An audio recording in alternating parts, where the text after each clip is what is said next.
বিল of এক্সচেঞ্জগুলো করিয়ে দিয়েছিলাম, তার কত party drawer, drawee, payee, endorsement সব হয়ে গেছিলো। আজকে promissory note. A promissory note is an instrument in writing, ওইটাও রাইটিংয়ে ছিল, এটাও writing. Not being a bank note, এটা ব্যাঙ্ক নোট কোনো না, এটা কারেন্সিও না, টাকাও না। কন্টেনিং অ্যান আনকন্ডিশনাল আন্ডারস্ট্যান্ডিং, দেখো যখন আমরা পড়েছিলাম বিল অফ এক্সচেঞ্জ বলেছিলাম আনকন্ডিশনাল অর্ডার, এদিকে বলছে unconditional understanding, this is not an order কি তোমাকে দিতেই হবে, আন্ডারস্ট্যান্ডিং আছে, signed by the maker to pay. আচ্ছা, এইদিকে মেকার যে হচ্ছে যে তৈরি করছে বিল প্রমিসারি নোট, সে পে করবে। ওইদিকে ড্রয়ার মানে হচ্ছে যে সেলার ছিল, সে তৈরি করছে বিল অফ এক্সচেঞ্জ, আর ও ওইটা কাকে সেন্ড করছে, ড্রয়িকে। ড্রয়ি মানে বায়ার ওর মধ্যে অ্যাকসেপ্টেন্স দিচ্ছে, ঠিক আছে আমি পেমেন্ট করব এই বিলের টাকাটা। যে বিল তৈরি করলো সে পেমেন্ট করে না, যার নামে বিল তৈরি হয় সে পেমেন্ট করে।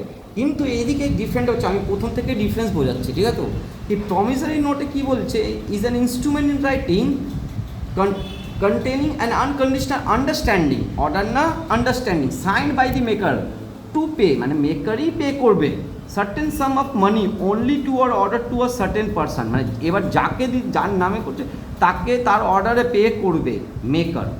এটা সেকশন 4, ওটা কী ছিল সেকশন 5-এ, আর এটা section 4 of the negotiable instrument act. দেখো এটা সেকশন 5-এ ছিল বিল অফ এক্সচেঞ্জ, আর সেকশন 4-এ কী হচ্ছে প্রমিসারি নোট। বুঝতে পারলে? Next features. Promissory note is unconditional written understanding, ওই থেকে হলো। It is drawn and sign by maker means promiser. ওদিকে যে মেকার ছিল ওটাকে কি বলা হয়, ড্রয়ার বলা হয় বিল অফ এক্সচেঞ্জে, আর এদিকে যে মেকার আছে তাকে কি বলা হচ্ছে প্রমিসার। ঠিক আছে? It specifies the name of the payee মানে যে টাকা পাবে, to whom the payment is to be made. ঠিক আছে? Specific amount is payable to specific person or to his order or to the bearer, মানে যেই লোকের নাম আছে তাকে পেমেন্ট হবে, যার স্পেসিফিক আছে যার নাম, বা ওর অর্ডারে, বা কোনো বিয়ারার মানে যে ওইটাকে নিয়ে যাবে। Date of payment is specific, এটা কমন, ওইটা তো ডেট অফ পেমেন্ট স্পেসিফিক ছিল, এতেও আছে। পার্টিজ, ওতে 3টে পার্টি ছিল বিল অফ এক্সচেঞ্জের মধ্যে, 3টে পার্টি ছিল, কারা কারা, ড্রয়ি, পে। ঠিক আছে? তো ড্রয়ার মানে যে বিল তৈরি করছিল, ড্রয়ি মানে যার নামে তৈরি করছে, যাকে পেমেন্ট করতে হবে ওর অ্যাকসেপ্টেন্সের পরে, আর পে মানে যে টাকাটা পাচ্ছে, না যে টাকাটা স্যালারি হতে পারে বা ইন্ডোর্সই, কারণ ইন্ডোর্সমেন্টও তো হতে পারে। ঠিক আছে? তো কিন্তু এতে দুটো পার্টি আছে, maker and payee. Maker is the person who makes the promissory note to pay the amount, যে তৈরি করছে নিজে পেমেন্ট করার জন্যে। এদিকে বারবার এইটাই আছে, ওদিকে যে মেকার ছিল সে টাকাটা পে করবে না, টাকা পেমেন্ট করার দায়িত্ব আছে ড্রয়ি, কিন্তু এদিকে মেকারই হচ্ছে। সেকেন্ড পে, টাকা যে পাবে, এটা হচ্ছে যে টাকা পেমেন্ট করবে মেকার, যে তৈরি করলো আর পেমেন্ট করার দায়িত্ব নিয়েছে। আর পে মানে যে টাকাটা পাবে, to whom the payment is to be made. Pay মানে টু হুম, মানে যাকে পেমেন্টটা হবে। It is a person who has granted the credit, মানে যে ধারটা দিয়েছিল। তাই জন্য ওকে ডিফারেন্স দেখো, ড্রয়ার মানে যে টাকাটা পাবে ইন বিল অফ এক্সচেঞ্জে, ড্রয়ার মানে যে টাকাটা পাবে, কেইটার অফ দি, কেন এটা এইদিকে যে ড্রয়ার আছে যে তৈরি করলো, যে টাকাটা দেবে, ডেটার হয়ে যাবে। বুঝতে পারলি? এদিকে কেইটার মানে যাকে টাকা পেমেন্ট হবে, যে টাকা পেমেন্ট করে সে বিল, সরি যে টাকাটা চাইবে, যে বিলের টাকাটা অ্যাকসেপ্ট করবে, পরে গিয়ে টাকাটা পাবে, সে কেইটার হয়। তাহলে ড্রয়ারটা হচ্ছে কেইটার, ও পরে গিয়ে টাকাটা ওর কী হচ্ছে পাওনাদার বলা হয় এটা কেইটারকে, তো এই পাওনাদার আছে। আর ডেটার মানে হচ্ছে এ আবার টাকা ফিউচারে দেবে টাকাটা। ঠিক আছে? তো order and promise, bill of exchange order to pay আছে, আর এদিকে প্রমিস টু পে আছে। কেন? যে লোকটা তৈরি করছে সে নিজেই করছে, তাও প্রমিস করছে। এইদিকে কিন্তু যার থেকে টাকা পাই সে তৈরি করছে না, সেলার তৈরি করছে, বায়ারকে বলছে তোমাকে দিতে হবে, তুমি আমার থেকে মাল কিনেছো ধারে। বুঝতে পারলে? তাহলে bill of exchange is order to pay and promissory note is promise to pay. Next acceptance, bill of এক্সচেঞ্জে অ্যাকসেপ্টেন্সের দরকার। কেন? আমি যে পেমেন্ট করছি সে তৈরি করছে না, যে টাকা পাই সে তৈরি করে আমি তোমাকে পাঠালাম, তুমি বললে না দাদা আমি এই 3 মাসে দিতে পারবো না, তাহলে হতে পারে ওই ক্যান্সেল হয়ে যাবে ওই বিলটা। তুমি অ্যাকসেপ্টেন্স, ড্রয়ের অ্যাকসেপ্টেন্সের প্রয়োজন আছে, যখনই অ্যাকসেপ্টেন্সের প্রয়োজন আছে তখন মানে কি এটাই, ইট নিডস অ্যাকসেপ্টেন্স। কিন্তু প্রমিসারি নোটে আবার কি আছে, যাকে পেমেন্ট করা আছে সেই তৈরি করতে হবে, যে তৈরি করছে আবার ও যে যাকে দেওয়া আছে সেই তৈরি করছে, তাহলে তো আর অ্যাকসেপ্টেন্সের ব্যাপার হবে না, তো ডাজ নট নিড অ্যাকসেপ্টেন্স। বুঝতে পারলে? parties, there are three parties, drawer, drawee, payee. There are two parties, maker বা promiser or payee. Promiser or payee, ঠিক আছে? Liability of promiser মেকার যে পেমেন্ট করার জন্য প্রমিস করছে কি আমি তোমাকে ফিউচারে টাকা পেমেন্ট করব, যে প্রমিসারি নোট তৈরি করছে, কেন এদিকে যে পেমেন্ট করবে সে তৈরি করে, এদিকে যে টাকাটা পায় সে তৈরি করে। পেই মানে যে টাকা পাচ্ছে। লাইবিলিটি অফ দ্য ডর arise only if the acceptor does not pay. যদি ফিউচারে গিয়ে যে অ্যাকসেপ্টেন্স নিয়েছে মানে ড্রয়ি যদি ফিউচার পেমেন্ট না করে তখন লাইবিলিটি তৈরি হচ্ছে, আদার পেমেন্ট করে দেয় তাহলে লাইবিলিটি তৈরি হবে না। প্রমিসার হ্যাজ আ প্রাইমারি লাইবিলিটি, প্রমিসারই হচ্ছে এদিকে, তো প্রমিসার নিজেই হচ্ছে তাহলে ওরই লাইবিলিটি থাকলো। নোটিং চার্জেস মানে হচ্ছে কি যদি ফিউচারে বাউন্স করে যায় তাহলে তোমাকে নোটিং চার্জ পে করতে হয়। তো বলছে in case of dishonour it is better to get noted for non payment, ঠিক আছে? তো যদি in case of dishonour future ডেটে টাকাটা পেমেন্ট হয়নি বিলের টাকাটা, তাহলে তোমাকে নোটিং চার্জেস নোটেড করতে হবে ফর নন পেমেন্ট। এতে নোটিং ইজ নেসেসারি, আগে থেকেই নোটিং নেসেসারি, কারণ যে পেমেন্ট করা আছে তার বিল আছে না, যে পেমেন্ট করার দায়িত্ব নিয়েছে সেই তো বানিয়েছে, এইদিকে তো নোটিং ইজ নেসেসারি হয়ে গেল না, যে আমি করতে পারবো না। Copies, in case of foreign bill 3 copies are made, otherwise 1 copy is prepared. বাইরের অন্য দেশের কোনো বায়ার সেলার হচ্ছে, এইদিকে সেলার আছে ওইদিকে বায়ার আছে, তাহলে 3টে কপি তৈরি হবে বিল অফ এক্সচেঞ্জে, আদারওয়াইজ একটা কপি হলে মানে ইনল্যান্ড বা মানে হোম কান্ট্রি ট্রেডের মধ্যে একটাই কপি হয়। এদিকে only 1 copy prepared whether for local or for foreign trade.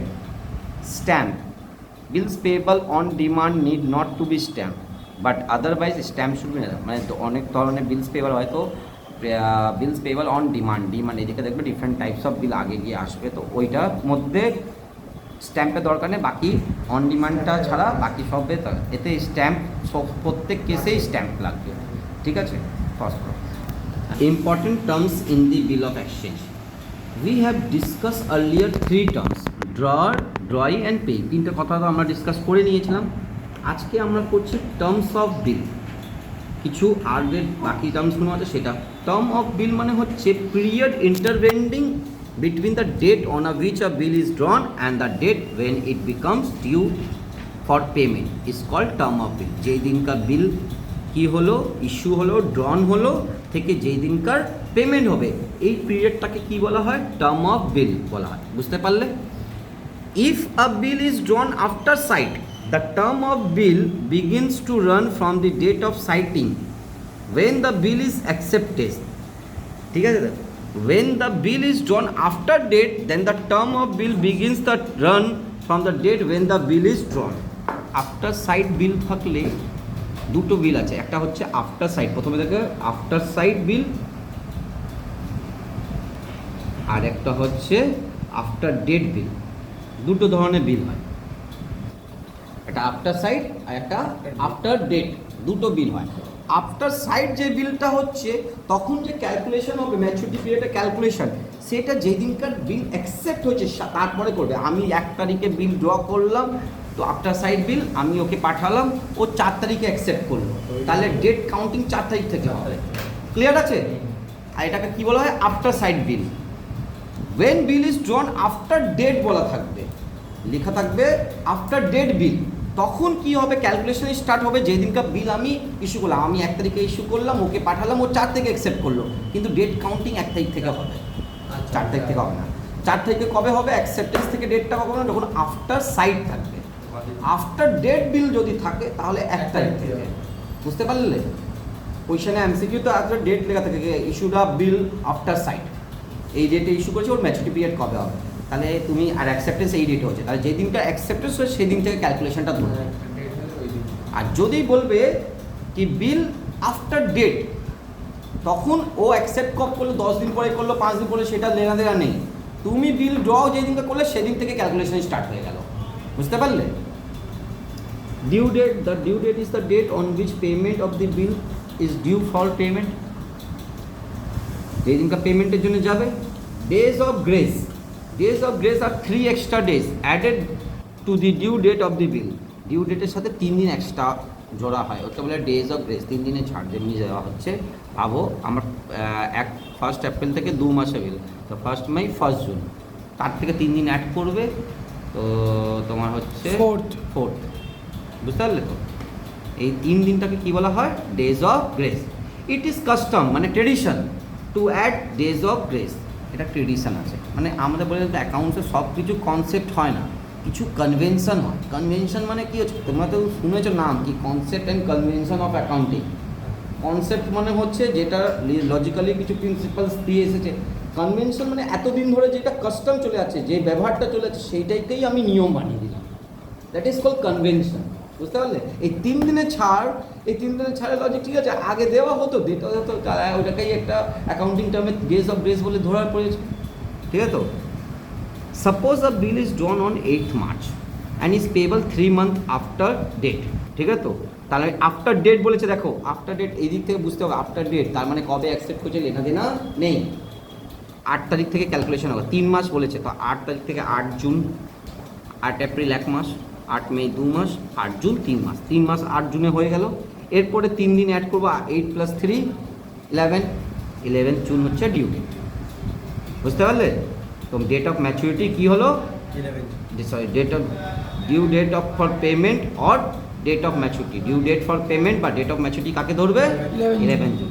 If the payment date falls on public holiday, আপ ভাবো কি 11 জুনে কোনো পাবলিক হলিডে পড়ে গেল, বা একটা এক্সাম্পল দিয়েছে, then the bill payable on the preceding working day. Preceding মানে সাকসিডিং মানে হচ্ছে পরের দিনকার, প্রিসিডিং মানে ওর আগের দিনকার। এটা তো ভুল হয়ে যায় অনেকজন, ভাবে রোববার পড়েছে তাহলে তো সোমবার, আমি তো রোববার কী করবো, রোববার তো টাকা ছুটি দিন পড়ে গেল, তো সোমবার কেন না?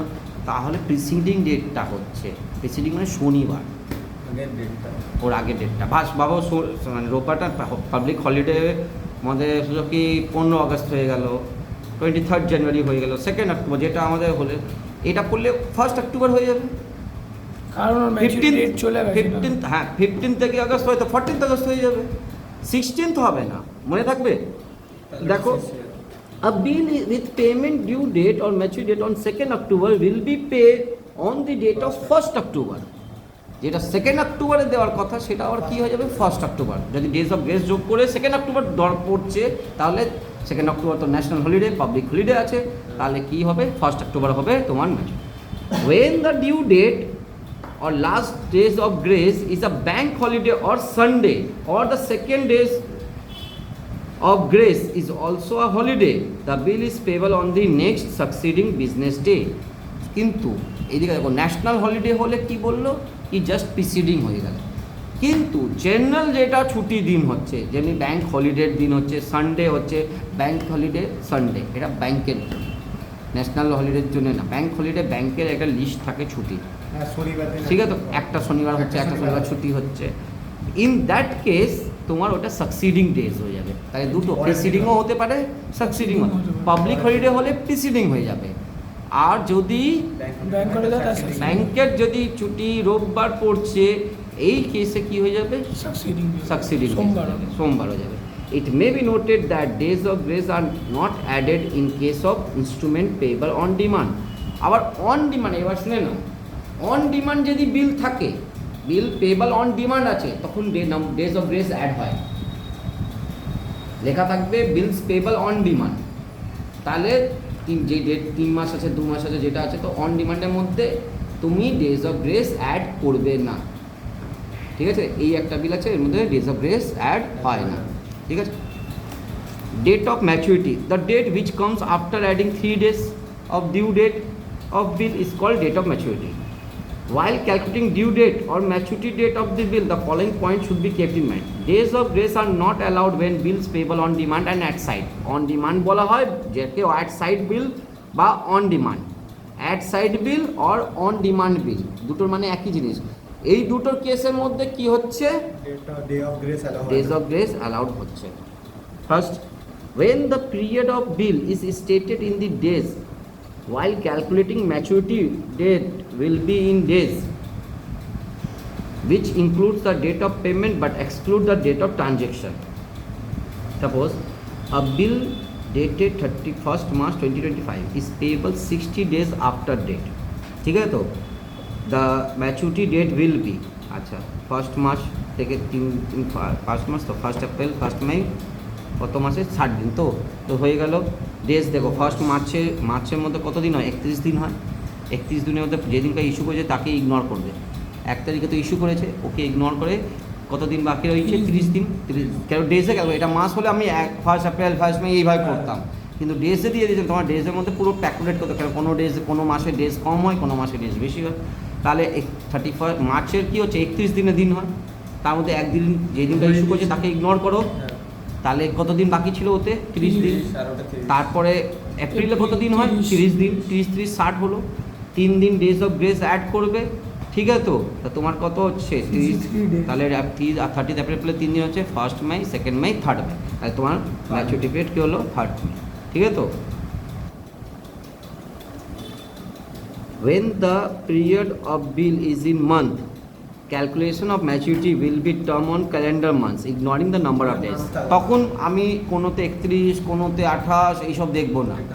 আমি প্রত্যেক এপ্রিল মানে এপ্রিল 1 তারিখ, তো মে 1 তারিখ, জুন 1 তারিখ, জুলাই 1, এইভাবে আমরা এক এক মাস করে ক্যালকুলেশন করব। কোন দিন বেশি, অন্যতে বেশি আছে, অন্যতে কম আছে, এটা আমরা ইগনোর করব। A bill dated on 1st March is payable 3 months after date, ঠিক আছে? তো তাহলে 1st মার্চ থেকে 1st এপ্রিল, 1st মে, 1st জুন, 3 দিন অ্যাড করবে, 4 জুন হয়ে গেল, ঠিক আছে? তো বুঝতে পারলে? দেখো নেক্সট,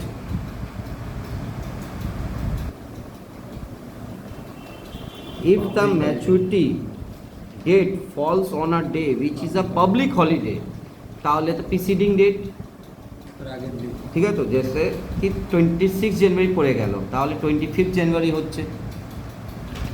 আবার আর একটা ছিল ব্যাংক হলিডে হলে সাকসিডিং ডেট, ওটা দেওয়া নেই, কিন্তু ব্যাংক ডেট হয়ে গেলে কী হবে? সাকসিডিং ডেট পড়বে, ঠিক আছে? তো ঠিক আছে, একটা এক্সাম্পলে দেখো। Question number 1, a bill of exchange 12 July issue হয়েছে 3 মান্থ আফটার ডেট, ঠিক আছে? ঠিক আছে, আফটার ডেট যখনই হবে মানে কি হচ্ছে? যেদিনটা ইস্যু হয়েছে সেদিন থেকে ক্যালকুলেশন, এইটাই হচ্ছে ওর মানে। আফটার ডেট তো 12 জুলাই থেকে কত দিনে? 3 মাসে। তাহলে 3 মাস হলে আর আমার মাথা লাগাতে হবে না। 12 জুলাই, 12 আগস্ট, 12 সেপ্টেম্বর, 12 অক্টোবর। 12 অক্টোবরের সাথে 3 দিন অ্যাড করলাম, 15 অক্টোবর আমার আনসার। বুঝতে পারলে? প্রমিজিং নোট ডেটেড আছে 90 ডেজ আফটার ডেট। আবার ডেজে গল্প দিয়েছে 31 মার্চ, তাহলে 31 তারিখে মার্চকে ইগনোর করো, যে দিনটা ইস্যু করছে সেদিনটা ইগনোর করো, তাহলে এপ্রিলে 30 দিন। মেতে কত দিন হয়? 31 দিন। মার্চেরও তো 30 দিন ধরা, তাই মার্চে লাস্ট ডেটেও ইস্যু হয়েছে, মার্চটা কেন? 31 মার্চকে ইস্যু হয়েছে, তাহলে মার্চে তো আর কোনো দিন রইলো না। এপ্রিলে 30 দিন, মেতে কত হয়? 31, আর জুনের মধ্যে জুনে 30, 30 করলে তো 91 হয়ে যাবে, তাহলে জুনে 29 দিন। 29 জুনের মধ্যে আমার 30, 60, 90 ডেজ কমপ্লিট হয়ে গেল, প্লাস আবার 3 দিন, তাহলে 30 জুন, 1 জুলাই, 2 জুলাই, ঠিক আছে? তো আমাকে এই দিকে ক্যালকুলেশনটা করতে হবে ডেজের হিসাবে। তা 29 জুনের পরে 3 দিন করলাম, তা আমার 2 জুলাই। দেখবে অ্যান্সার। এবার বলছে a bill of exchange dated 5th August payable 60 days after sight, acceptance on 10th August. দেখো আফটার সাইট বিল আমরা থিওরিতে পড়েছি কি আফটার সাইট যদি বিল থাকে, আফটার ডেট বিল থাকে, তাহলে যেদিনকে ইস্যু হয়েছে সেদিন থেকে ক্যালকুলেশন স্টার্ট হয়। কিন্তু আফটার সাইট বিল হলে যেদিনকে অ্যাকসেপ্ট করবে সেই দিন থেকে ক্যালকুলেশন স্টার্ট হবে, এইটাই পড়েছিলাম। তাহলে আফটার সাইট বিল এটাকে ইগনোর করে গেলেই ভুল হয়ে যাবে। তাহলে আফটার সাইট 10th আগস্ট, তাহলে 10th আগস্ট থেকে 10th আগস্ট, ঠিক তো? কত মাসে বিল ছিল? 60। আচ্ছা ডেজের বিল আছে আবার। আগস্টে কত হয়? 31 ডেজ। প্রথম আগস্টে কত দিন হয়? 31। আগস্টে পরে হয়ে হচ্ছে সেপ্টেম্বরে 30, অক্টোবরে 31, ঠিক আছে? তো আমি দেখব আগস্টে আমি কত তারিখে ইস্যু করলাম, অ্যাকসেপ্ট হলো 10 তারিখে, তাহলে 10 তারিখ এতে 10 দিন মাইনাস করো, তাহলে কত দিন রইল গেল? আগস্টে 21 দিন, এর 30 দিন, তাহলে হচ্ছে 51 ডেজ। আর কত দিন দরকার আছে? 9 দিন, এই তো? তাহলে এর থেকে 9 ডেজ নেব, বুঝতে পারলে? তাহলে 9 ডেজ আমি যখন আগস্টে 31 দিন হয়, 10 আগস্টে অ্যাকসেপ্ট হয়েছে, কেন আফটার সাইড বিল কোন দিন ইস্যু হয়েছে সেটা লেনা দেনা নেই, কোন দিন অ্যাকসেপ্ট হয়েছে সেদিন থেকে ক্যালকুলেশন হবে। তাহলে 10 দিন মাইনাস করলাম আগস্ট থেকে, তাহলে 21 দিন হলো আগস্টে, আর তোমার সেপ্টেম্বরে পুরো 30 দিন, তাহলে 51 তার আর 60 কত দিনের বিল আছে? বিল কত দিনের ছিল? 60 ডেজ, তাহলে আর 9 ডেজ, তাহলে হচ্ছে আগস্ট, সেপ্টেম্বর, অক্টোবরে 9th অক্টোবরে আমার 60 ডেজ কমপ্লিট হলো।